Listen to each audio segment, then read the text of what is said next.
একটি আনস্মার্ট মেয়ে যে কিনা খুব সাধারণভাবে জীবনযাপন করত, কিন্তু তার এই আনস্মার্টের জন্য কোনো ছেলেই তাকে পছন্দ করত না। বিয়ে দিতে না পেরে নিজের বাবাও মেয়েটিকে ঘর থেকে বের করে দেয়। মেয়েটির শেষ পরিণতি কি? সে কি কোনো ছেলেকে বিয়ে করতে পারে, নাকি জীবনের সাথে যুদ্ধ করতে গিয়ে সে হেরে যায়? সেটা জানতে হলে দেখতে হবে সম্পূর্ণ এক্সপ্লেনেশনটি। বলছিলাম 2016 সালে রিলিজ হওয়া সনম তেরি কসম মুভিটির কথা। অসাধারণ এই রোমান্টিক মুভিটি অনেকেই দেখেছেন, তবে মুভিটি আমার দেখা সেরা একটি মুভি, যেটা আমি কোনো দিনও ভুলতে পারবো না। তো চলুন কথা না বাড়িয়ে অসাধারণ এই মুভিটির এক্সপ্লেনেশন শুরু করা যায়। শুধু একটাই অনুরোধ, চ্যানেলে নতুন হয়ে থাকলে চ্যানেলটি প্লিজ সাবস্ক্রাইব করে বেল আইকনে ক্লিক করে রাখুন, যেন আমার পরবর্তী গল্পটি আপনার কাছেই সবার প্রথমে যায়। গল্পের শুরুতেই আমরা ইন্দারকে দেখতে পাই, যে একটা বড় ধরনের মামলা জিতে আদালত থেকে বের হচ্ছে। ইন্দার হচ্ছে একজন প্রতিষ্ঠিত উকিল। বের হওয়ার সময় সাংবাদিকরা তাকে মামলা জেতার অনুভূতি সম্পর্কে জানতে চাইলে সে কোনো কথাই বলে না। গাড়িতে করে সে সরাসরি চলে আসে তার বাড়িতে, আর বাড়িতে এসে সে বাগানের একটা বড় ফুল গাছের নিচে এসে দাঁড়ায়, যে গাছের মধ্যে লেখা ছিল সরস্বতী পরিবার। এরপর আমাদের ফ্ল্যাশব্যাক দেখানো হয়, মানে ইন্দারের অতীতের জীবন কাহিনী। ইন্দার একা একটি ফ্ল্যাটে থাকে, আর তার উপরের ফ্ল্যাটে থাকে সরস্বতী ও তার পরিবার। সরস্বতীকে সবাই শারু বলে ডাকে। শারু খুবই সাধারণ এবং সহজ সরল একটা মেয়ে, আর একটু বেশি আনস্মার্ট, যার কারণে কোনো ছেলেই তাকে বিয়ে করতে চায় না। শারুর পরিবারে ছিল শারুর বাবা মা এবং তার ছোট একটি বোন, যার নাম হচ্ছে কাবেরী। একদিন শারু আর তার বাবা যখন অফিসে যাচ্ছিল, তখন তারা ইন্দার আর তার গার্লফ্রেন্ড রুবিকে ঘনিষ্ঠ অবস্থায় দেখতে পায়। এটা দেখে শারুর বাবা খুব রেগে যায় আর বলে, রাস্তার মাঝে এগুলো কি করছো? গেটের সামনে দিয়ে তো আরও লোক অফিসে যাবে, তাই না? তখন শারু ইন্দারকে দেখে তার বাবার সাথে চলে যায়। দেখা যায় শারু একটা লাইব্রেরিতে চাকরি করে। একদিন শারুর এক পরিচিত অফিসার তার কাছে আসে, যার নাম হচ্ছে অভিমন্যু। শারু তার বসের জন্য বেশ কয়েকটি বই দিয়েছিল, যেগুলো অভিমন্যুর বস খুব পছন্দ করেছে। বইগুলো ফেরত দিতে এসে অভিমন্যু বলে, তোমার দেওয়া বইগুলো আমার বসের খুব পছন্দ হয়েছে। আর সাথে সে এটাও বলে, তুমি কি আমার বসের একটা বড় পার্টিতে টেডি হয়ে ডান্স করতে পারবে? প্রথমে শারু রাজি না হলে সে শারুর হাত ধরে অনুরোধ করে আর বলে, তুমি যদি টেডি হয়ে ডান্স করো তাহলে আমার লাইফ সেট হয়ে যাবে। শারু সহজ সরল মেয়ে হওয়ায় সে তখন রাজি হয়ে যায়। এরপর সেই পার্টির দিন আসে। শারু তখন টেডি হয়ে সেই পার্টিতে যায়। সেখানে শারুর লাইব্রেরির অনেক কলিগও উপস্থিত ছিল। শারু টেডি হয়ে ডান্স করে সবাইকে আনন্দ দিতে থাকে। কিছুক্ষণ পর দুজন মেয়ে কলিগ এসে শারুকে খুব অপমান করে আর বলে, দেখো তোমরা, আজকে পার্টিতে কে এসেছে? সরস্বতী শারু আজকে ভাল্লুক হয়ে পার্টিতে এসেছে। একজন বলে, ভালোবাসা দিবসে তুমি টেডি হয়ে অফিসে আসবে? তোমাকে দেখে সবাই অনেক পছন্দ করবে। অপমান সহ্য করতে না পেরে শারু কাঁদতে কাঁদতে পার্টি থেকে চলে যায়। আর যখন সে লিফটে করে নামছিল, তখন লিফটের ভেতরে ইন্দারও চলে আসে। কিন্তু ইন্দার জানতো না টেডি পরা এই মেয়েটি আসলে শারু। লিফটে করে নামার সময় হঠাৎ করে লিফটটা বন্ধ হয়ে যায়। অনেকক্ষণ যাবৎ এভাবে থাকার পরেও যখন লিফটটা ঠিক হচ্ছিল না, তখন লিফটের ভেতরে অতিরিক্ত গরম অনুভব হয়, যার কারণে ইন্দার তার শার্টটা খুলে ফেলে। ইন্দারকে এই অবস্থায় দেখে শারু অনেক ভয় পাচ্ছিল বলে সে তার টেডির পোশাকটি খোলে না। কিন্তু এরপর যখন ইন্দার তার প্যান্টটা খুলতে যাবে, ঠিক ওই মুহূর্তে শারু চিৎকার করে তাকে বাধা দেয় আর টেডির মুখোশটি খুলে ফেলে। ইন্দার তখন তার কাছে সরি বলে, কারণ সে ভেবেছিল টেডি পরা লোকটা হয়তো কোনো ছেলে মানুষ। যাই হোক, এরপর লিফটটা ঠিক হলে শারু সেখান থেকে চলে যায়।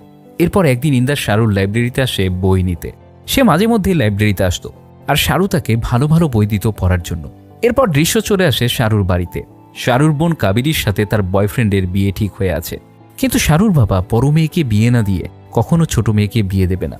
দেখা যায় সে শারুর জন্য পাত্র ঠিক করে, কিন্তু শারুকে দেখে ছেলেরা পছন্দ করে না, আর এই নিয়ে 10টা ছেলে তাকে রিজেক্ট করেছে। একটি ছেলেও তাকে বিয়ে করতে চাইছে না। শারুর বিয়ে হচ্ছে না বলে শারুর ছোট বোন তাকে রাগ দেখিয়ে অনেকগুলো কথা শোনায়, কারণ তার বয়ফ্রেন্ড তাকে 1 মাসের সময় দিয়েছে। এর মধ্যে তাকে বিয়ে করতে হবে, না হলে সে অন্য মেয়েকে বিয়ে করে ফেলবে। কাবেরী তখন তার বয়ফ্রেন্ডের সাথে পালিয়ে বিয়ে করার সিদ্ধান্ত নেয়। শারু তখন তার বোনকে অনেক বোঝায় আর বলে, এটা করলে বাবা অনেক কষ্ট পাবে। আমি তোকে কথা দিচ্ছি, 1 মাসের ভেতরে কোনো একটা ব্যবস্থা করে দেব। ইন্দারের যে গার্লফ্রেন্ড ছিল সে বড় একজন স্টাইলিশ মেকওভার, তাই শারু তার অ্যাপয়েন্টমেন্ট নিতে চাইলে সে জানতে পারে 3 মাস সময় লাগবে, কিন্তু শারুর হাতে সময় রয়েছে মাত্র 1 মাস। সে বাধ্য হয়ে ভোর রাতে ইন্দারের বাসায় চলে আসে, যাতে ইন্দারের মাধ্যমে তার গার্লফ্রেন্ডের কাছ থেকে অ্যাপয়েন্টমেন্ট নিতে পারে। শারু তখন ইন্দারকে বিষয়টা জানায়। তার একটু পরেই সেখানে ইন্দারের সেই গার্লফ্রেন্ডের রুবি চলে আসে, আর তাদের দুজনকে একসাথে দেখে ভুল বুঝতে থাকে। ইন্দার তখন রুবিকে বোঝায় আর বলে, শারু আমার কাছে তোমার অ্যাপয়েন্টমেন্ট নেওয়ার জন্যই এসেছে, এর বাইরে আমাদের আর কোনো সম্পর্ক নেই। কিন্তু রুবি তখন অনেক রাগারাগি করে, আর ইন্দার ও শারুকে অনেকগুলো কথা শোনায়। যাওয়ার সময় সে শারুর দিকে একটা মদের বোতল ছুঁড়ে মারে, যার ফলে কাচের টুকরোগুলো তখন ইন্দারের গায়ে এসে লাগে, যার কারণে তার অনেকখানি কেটে যায়। এজন্য ইন্দার আর শাহরু একটা মেডিসিনের দোকানে যাওয়ার জন্য বের হয়। তখন তাদের দুজনকে ওয়াচম্যান দেখে ফেলে, আর এই বিষয়টা সবাইকে বলে দেয়। এরপর তারা যখন একটা মেডিসিনের দোকানে যায় তখন সেখানে একটা পুলিশ অফিসার চলে আসে, আর এত রাতে তাদের দুজনকে দেখে আর গায়ে রক্ত দেখে পুলিশ অফিসার তাদের জেলে নিতে চায়। তখন শাহরু পুলিশকে সব কিছু খুলে বলে আর বলে, স্যার ওর কোনো দোষ নেই, সামান্য একটু ভুল বুঝাবুঝি হয়ে ওর গার্লফ্রেন্ড রাগ করে ওর দিকে বোতল ছুঁড়ে মেরেছিল, যার কারণে ওর সামান্য কেটে গেছে। তখন পুলিশ বলে, ঠিক আছে, ওর গার্লফ্রেন্ডকে থানায় নিয়ে আসো। শাহরু বলে, ওর গার্লফ্রেন্ডকে থানায় নিয়ে গেলে ঝামেলা আরও বাড়বে, ওদের দুজনের সরি আই লাভ ইউ বলার জন্য দ্বিতীয়বার আর কোনো সুযোগ থাকবে না। এটা শোনা মাত্র পুলিশ অফিসার তাদের দুজনকে ছেড়ে দেয়, কারণ তার বউ তাকে বলেছিল দুনিয়াতে সরি আই লাভ ইউ এই দুটি জিনিসের গুরুত্ব অনেক বেশি। পরের দিন সকালে শাহরুর বাবা বাসায় ফিরে আসলে সবাই মিলে শাহরুর বাবাকে নিয়ে ইন্দারের রুমে যায়, আর তাদের দুজনকে এক বিছানায় দেখে ফেলে। তখন সেখানে থাকা লোকজনেরা তাদের দুজনকে নানা রকম কথা শোনায়। শাহরু তার বাবাকে বোঝানোর অনেক চেষ্টা করে, কিন্তু তার বাবা তার কোনো কথাই শোনে না। সে বাড়িতে ফোন করে জানায়, আমাদের মেয়ে মারা গেছে, সবকিছুর ব্যবস্থা করে নাও, তার শেষ কৃত্য করতে হবে। আর শাহরু তো মারা গেছে, তাই কাবেরীর বিয়েতেও আর কোনো বাধা রইল না। এদিনের পর শাহরুর বাবা শাহরুকে বাসায় তোলে না, যার কারণে শাহরুর থাকার মতো কোনো জায়গা ছিল না। তখন ইন্দার শাহরুর থাকার জন্য একটা বাসার ব্যবস্থা করে দেয়। পরের দিন তারা দুজনে বাজার করতে গিয়ে একটি দোকানে যায়। ইন্দার দোকানদারকে তার নিজের জন্য একটা স্পেশাল শরবত এবং শাহরুর জন্য একটা নর্মাল শরবত দিতে বলে, কিন্তু শাহরু তখন ইন্দারের স্পেশাল শরবতটা নিয়ে খেয়ে ফেলে, যেটা মূলত নেশার পানি ছিল, যার কারণে সেটাকে শাহরু অনেক মাতলামি করতে থাকে আর পুরো বাজারটাই এলোমেলো করে ফেলে। পরের দিন নেশা কেটে গেলে শাহরু ইন্দারের কাছে জানতে চায় সে নেশা করার পর কি রকম মাতলামি করেছে। তখন ইন্দার জানায়, তোমার মাতলামির পুরোটাই রোমান্টিক মাতলামি ছিল, তুমি হচ্ছে একটা রোমান্টিক মাতাল। তারা যখন হাঁটছিল তখন শাহরু খেয়াল করে রাস্তায় একটা লোকের ওয়ালেট পড়ে যায়, কিন্তু সেই ওয়ালেটটি অন্য একজন এসে তুলে নেয়। তখন শাহরু এসে বলে, এটা তো অন্য একজনের ওয়ালেট, কিন্তু ওই লোকটি বলে এটা আমার ওয়ালেট। তখন সেখানে ইন্দার আসলে লোকটা ইন্দারকে ওয়ালেটটি দিয়ে দেয়। ইন্দার ওয়ালেটটি দেখে তাকে আবার ফেরত দিয়ে দেয় আর শাহরুকে চলে আসতে বলে, কিন্তু শাহরু সেই ওয়ালেটটি নিয়ে আসল মালিককেই ফেরত দেয়। তারপর যখন সে ইন্দারের কাছে আসে তখন ইন্দার তাকে ধাক্কা দিয়ে ফেলে দেয় আর বলে, গেট লস্ট। রাতের বেলা এই ব্যাপারটা নিয়ে ইন্দারের অনেক মন খারাপ হয়, তাই সে সরি বলার জন্য শাহরুর বাসায় যায়, কিন্তু সে এসে দেখতে পায় শাহরু বাসায় নেই। তাই সে রাতের বেলা শাহরুকে এদিক ওদিক খুঁজতে থাকে। অনেক খোঁজার পর সে দেখতে পায় শাহরু রাস্তার পাশে মন খারাপ করে বসে আছে। ইন্দার বলে, তুমি বাসায় যাওনি কেন? শাহরু বলে, তুমি তো বলেছিলে গেট লস্ট, আর ওটা তো তোমারই বাসা, তুমি না করার পর আমি কিভাবে তোমার বাসায় যাই? তখন ইন্দার বলে, সরি। এটা শুনে শাহরু ইন্দারকে জড়িয়ে ধরে। বাসায় ফিরে আসার সময় ইন্দার বলে, সেদিনের ওই ওয়ালেটটি হচ্ছে আমার বাবার, আর আমি আমার বাবাকে খুব ঘৃণা করি। তখন শাহরু বলে, একবার সবকিছু মানিয়ে নিয়ে বুকে জড়িয়ে ধরে দেখো, সব কিছু ঠিক হয়ে যাবে। তখন ইন্দার বলে, আচ্ছা তোমার বাবাকে মানিয়ে নেওয়ার কি কোনোই উপায় নেই? তখন শাহরু বলে, যদি কোনো ব্রাহ্মণ আমাকে বিয়ে করে তবেই সম্ভব। ইন্দার বলে, তাহলে বিয়ে করে নাও। তখন শাহরু বলে, আমার মতো আনস্মার্ট ওল্ড ফ্যাশনের আন্টিকে কে বিয়ে করবে? তখন ইন্দার শাহরুকে নিয়ে মুস্তাকিন নামের একটা লোকের কাছে যায়, যে কিনা মেকওভার কিং নামে পরিচিত।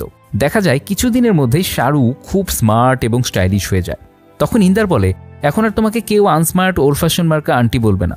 এরপর ইন্দার শাহরুকে নিয়ে তার বাবার কাছে যায়, কারণ এখন শাহরু অনেক স্মার্ট হয়ে গেছে, এখন তার বিয়েতে আর কোনো বাধা থাকবে না। শাহরু ইন্দারকে বলে, আমার বিশ্বাস আমাকে দেখলে আমার বাবা খুব খুশি হয়ে যাবে। কিন্তু শাহরু যখন হাসি মাখা মুখ নিয়ে তার বাড়িতে যায় তখন সে দেখতে পায় শাহরুর শেষকৃত্যের অনুষ্ঠান চলছে, অর্থাৎ হিন্দু ধর্মে মানুষ মরলে যে অনুষ্ঠান হয়। এটা দেখে শাহরু অনেক কান্না করে আর ইন্দারকে জড়িয়ে ধরে। ইন্দার এই বিষয়টি দেখতে পেয়ে নিস্তব্ধ হয়ে যায়। যাই হোক, শাহরু অনেক কান্না করে আর সেখান থেকে চলে আসে। ইন্দার বলে, তুমি এখন কি করবে শাহরু?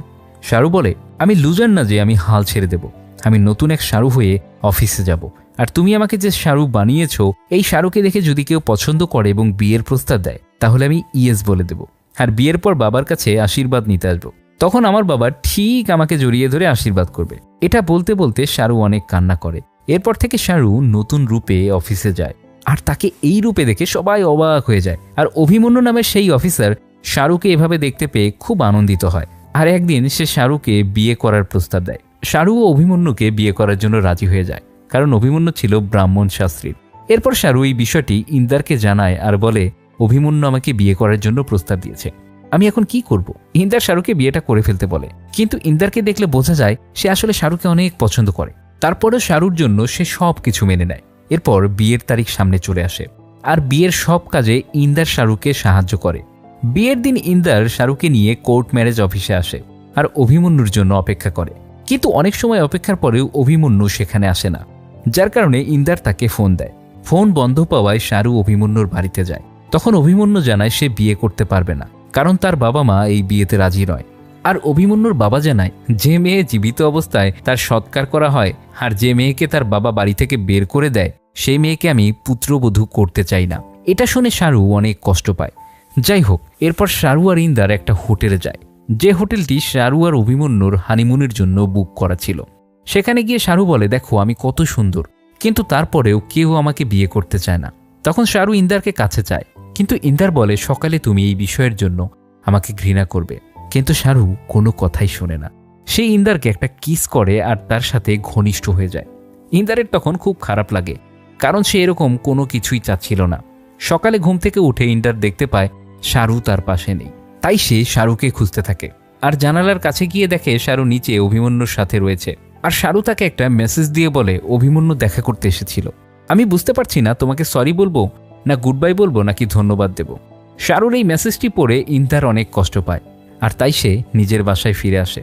একদিন শাহরুর মা এসে বলে আমার মেয়ের বিয়ে ঠিক হয়েছে, তুমি এই বিয়ের কার্ডটা শাহরুর কাছে পৌঁছে দিও। তখন ইন্দার বলে আমার সাথে শাহরুর কোনো যোগাযোগ নেই আর আমি এই শহরটা ছেড়েও চলে যাচ্ছি। কিন্তু শাহরুর মায়ের মন খারাপ দেখে সে কার্ডটা নিয়ে নেয় আর বলে আমি শাহরুর কাছে কার্ডটা পৌঁছে দেব। এরপর সে কার্ড হাতে নিয়ে শাহরুর অফিসে যায়, কিন্তু সেখানে শাহরুকে না পেয়ে সে অভিমন্যুর কাছে যায় কার্ডটা দেওয়ার জন্য। তখন অভিমন্যু জানায় সে শাহরুর সাথে থাকে না। তখন ইন্দার বলে আমি দেখেছি তোমরা একসাথে হোটেলের নিচে কথা বলছিলে। তখন অভিমন্যু বলে কথা আমরা বলেছিলাম ঠিকই, কিন্তু এটা ছিল আমাদের পার্সোনাল কথা, যেটা বলার পর আমি আমার পথে আর ও ওর পথে। এগুলো শোনার পর ইন্দার অনেক রেগে যায় আর এরপর সে শাহরুকে খুঁজতে বের হয়। অনেক খোঁজাখুঁজির পর শাহরুকে একটা জঙ্গলের নিচে বসা অবস্থায় দেখতে পায়। এরপর সে তার কাছে গিয়ে বলে আমার কাছে একটা বন্দুক আছে, এরপর যদি আমাকে না বলে কোথাও চলে যাও তাহলে তোমার মাথা থেকে পেট পর্যন্ত গুলি চালিয়ে দেব। শাহরু তখন তাকে ইগনোর করতে থাকে। তারপর ইন্দার বলে তুমি একা এই জঙ্গলে কি করছো? তখন শাহরু বলে তুমি কে আমার, আর তুমি এটা বলার কে? ইন্দার বলে তুমি আগে এটা বলো ওই দিন রাতের পর আমি তোমার কে হই। এটা শুনে শাহরু রাগ দেখিয়ে বলে রাত চলে গেছে আর সব শেষও হয়ে গেছে, আর ওই রাতে যা কিছু হয়েছে সব অভিমন্যুকে ভোলার জন্য হয়েছে, এখন প্লিজ আমাকে ছেড়ে দাও। এটা শুনে ইন্দার কান্না করে চলে আসে আর শাহরু নিজেও অনেক কান্না করতে থাকে। এরপর রাস্তায় এসে শাহরু ইন্দারকে জড়িয়ে ধরে অজ্ঞান হয়ে যায়। এরপর ইন্দার তাকে হসপিটালে নিয়ে যায়। সেখানে ডাক্তার বলে শাহরুর ব্রেইন টিউমার রয়েছে, তার অপারেশন করা হয়নি, যার কারণে আমরা তাকে ওষুধ দিয়ে চিকিৎসা দিচ্ছি। ডাক্তার ইন্দারকে বলে দেয় শাহরুকে যেন কোনোভাবেই মানসিক টেনশন না দেওয়া হয়, আর আমরা এই বিষয়টা তার হাজব্যান্ড অভিমন্যুকেও বলে দিয়েছি। এটা শোনা মাত্রই ইন্দার অভিমন্যুর কাছে আসে আর বলে শাহরুর ব্রেইন টিউমার দেখে তুমি ওকে বিয়ে করনি তাই না? তখন অভিমন্যু বলে আমি বিয়ে ভাঙার পর জানতে পেরেছি ওর ব্রেইন টিউমার হয়েছে, যার কারণে আমি সেকেন্ড চান্সের জন্য তার কাছে গিয়েছিলাম, কিন্তু সে আমাকে তার রোগের জন্য বিয়ে করেনি। তারপর ইন্দার বলে তাহলে এটা আমাকে জানাওনি কেন? তখন সে বলে কারণ ও আমাকে প্রমিস করিয়ে নিয়েছিল যাতে আমি এই বিষয়টা তোমাকে না জানাই। তারপর ইন্দার সেখান থেকে শাহরুর কাছে ফিরে আসে আর শাহরু কিছুটা সুস্থ হলে সে শাহরুকে সারপ্রাইজ দেওয়ার জন্য একটা জায়গায় নিয়ে যায়, যেখানে লাইভ টেলিকাস্টে শাহরু তার বোন কাবেরীর বিয়ে দেখতে পায়। আর ওই দিন ইন্দার শাহরুকে বিয়ে করার প্রস্তাব দেয়, কিন্তু শাহরু বলে এটা কোনোদিনও সম্ভব না, কারণ না আমি তোমার প্রথম পছন্দ না আমি তোমার বেস্ট চয়েস। এটা শুনে ইন্দার বলে আমি একমাত্র তোমাকেই ভালোবাসি। ঠিক ওই মুহূর্তে শাহরুর নাকে রক্ত আসে আর ইন্দার তাকে হসপিটালে নিয়ে যায়। এরপর ইন্দার শাহরুর বাসায় আসে আর দেখতে পায় শাহরুর ছবির উপরে মালা টাঙানো, যেমনটা মৃত মানুষের ছবির উপর করা হয়। এটা দেখে ইন্দার অনেক রেগে যায় আর ছবি থেকে মালা টান দিয়ে ছিঁড়ে ফেলে। তখন শাহরুর বাবা এসে তাকে একটা থাপ্পড় মারে, কিন্তু তবুও ইন্দার বলে দেয় এই ছবিতে আর কখনো ফুল দিবেন না, আর যদি আবারও ফুল দেন তাহলে আমি আবারও আসবো থাপ্পড় খেতে। আর এ কারণে শাহরুর বাবা সহ সবাই মিলে ইন্দারের নামে থানায় কমপ্লেন করে, যার কারণে পুলিশ অফিসার এসে সকালে তাকে ধরে নিয়ে যায়। আর ওইদিকে শাহরু হাসপাতালে বসে ইন্দারের জন্য অপেক্ষা করছিল। ইন্দার পুলিশ অফিসারের কাছে ফোন চায় শাহরুর সাথে কথা বলার জন্য, কিন্তু পুলিশ তাকে ফোন দেয় না, উল্টো তাকে লকআপে ভরতে চায়। তখন ইন্দার সেখান থেকে দৌড়ে পালিয়ে যায়। আর এদিকে শাহরু ইন্দারকে খুঁজতে খুঁজতে লাইব্রেরিতে চলে আসে আর ইন্দারের প্রতিটি বই দেখতে থাকে। প্রতিটি বইয়ের ভেতরেই একটি করে চিরকুট ছিল, যেখানে শাহরুর প্রতি ইন্দারের ভালোবাসার কথা লেখা ছিল। সেখানে একটা চিরকুটে লেখা ছিল আজ লিফটে একটা মেয়েকে দেখছিলাম, যে মেয়েকে দেখে মনে হলো আমি আমার জীবনের সেরা পছন্দের মানুষটার দেখা পেয়ে গেছি। যে মেয়ে কান্না করে আমি তাদের থেকে দূরে থাকি, কিন্তু তুমি যখন কান্না করো তখন তোমাকে কিস করতে ইচ্ছে করে। শাহরুখ তখন বুঝতে পারে ইন্দার তাকে প্রথম থেকেই পছন্দ করত। এদিকে পুলিশ ইন্দারকে ধরে ফেলে আর বলে, তুই পালাচ্ছিস কেন? সরি নাকি আই লাভ ইউ বলার জন্য? ইন্দার সব কিছু খুলে বললে পুলিশ তাকে 10 মিনিট সময় দেয় শাহরুর সাথে দেখা করার জন্য। ইন্দার তখন এক দৌড়ে শাহরুর কাছে আসে আর বলে, সরি, আমি আসতে দেরি করে ফেলেছি। শাহরু বলে, তুমি তো কখনো আমাকে বলোনি আমি তোমার বেস্ট চয়েস। তখন ইন্দার কাঁদতে কাঁদতে বলে, তুমি আমার বেস্ট চয়েস, কিন্তু আমি তোমার বেস্ট চয়েস না। এটা শুনে শাহরুখ কান্না করে দেয় আর বলে, প্লিজ ম্যারি মি ইন্দার। এরপর ইন্দার শাহরুখকে জড়িয়ে ধরে আর ওই মুহূর্তে সেখানে পুলিশ এসে বলে 10 মিনিট হয়ে গেছে। কিন্তু তখন শাহরুখ কান্না আর ইন্দারের ভালোবাসা দেখে পুলিশ তাকে ছেড়ে দেয় আর বলে, এটা আমার তরফ থেকে তোমাদের বিয়ের উপহার। পরের দিন তারা বিয়ে করার সিদ্ধান্ত নেয়। বিয়ের আগের দিন শাহরুখ ইন্দারকে বলে, আমি মরে গেলে আমার ছবিতে মালা দিও না প্লিজ, আর আমাকে একটা ফুল গাছের নিচে কবর দিও, যাতে কেউ আমাকে দেখতে আসলে আমি ফুল হয়ে ঝরতে পারি। এরপর ইন্দার শাহরুর বাড়িতে যায় আর সেখানে গিয়ে শাহরুর ছবি থেকে মালা ছিঁড়ে ফেলে আর শাহরুর বাবাকে বলে, শাহরুর সাথে কালকে আমার বিয়ে। শাহরুখ যখন তার ছবির উপর মালা দেখে তখন সে খুব কষ্ট পায়, কান্না করে। আর শাহরুখ কান্না বন্ধ করার জন্য, আমি কাউকে মারতেও পারি আর মরতেও পারি, এটা বলে সে চলে আসে। পরের দিন সকালে তারা বিয়ে করার জন্য ম্যারেজ রেজিস্ট্রি অফিসে যায়। সেখানে তাদের সাথে সেই পুলিশ অফিসারও ছিল। তারা যখন মালা বদল করতে যাবে তখন সেখানে শাহরুর বাবা চলে আসে। শাহরুখ তখন তার বাবাকে জড়িয়ে ধরে আর বলে, বাবা প্লিজ তুমি বিয়েটা মেনে নাও। শাহরুর বাবা বলে, যদি না মেনে নেই তাহলে? এটা বলার সাথে সাথে শাহরুখ ইন্দারের হাত ছেড়ে দেয়। তখন শাহরুর বাবা বলে, কালকেই ছেলে আমাদের বাড়িতে গিয়েছিল আর সে আমাকে বলেছিল সে তোমার জন্য মরতেও পারে, আবার কাউকে মারতেও পারে, এর চেয়ে ভালো ছেলে আর হয় না। এরপর অবশেষে তাদের বিয়ে হয়ে যায়। কিন্তু শাহরুখ তখন সেখানে খুব অসুস্থ হয়ে পড়ে। এরপর শাহরুখকে হাসপাতালে নিয়ে যাওয়া হয়। শাহরুখকে এই অবস্থায় দেখে তার বাবা খুব ইমোশনাল হয়ে যায়। সে বলে, তুমি আগে সুস্থ হও, তারপর আমি সারা ইন্ডিয়ার মানুষকে দাওয়াত করে খাওয়াবো। তারপর শাহরুখ ডাক্তারকে জিজ্ঞেস করে, আমার হাতে আর কতক্ষণ সময় আছে? যতক্ষণ আমার হাতে এই মেহেদি আছে ততক্ষণ। ডাক্তার তখন শাহরুর বাবার সাথে একান্তে কথা বলতে চায়। তখন শাহরুর বাবা মা বুঝতে পারে তাদের মেয়ে আর বেশিক্ষণ বাঁচবে না। তখন তার বাবা কান্না করতে থাকে আর বলে, আমাদের তুই মাফ করে দিস, তুই বেঁচে থাকতেই আমরা তোর শেষকৃত্য করেছি।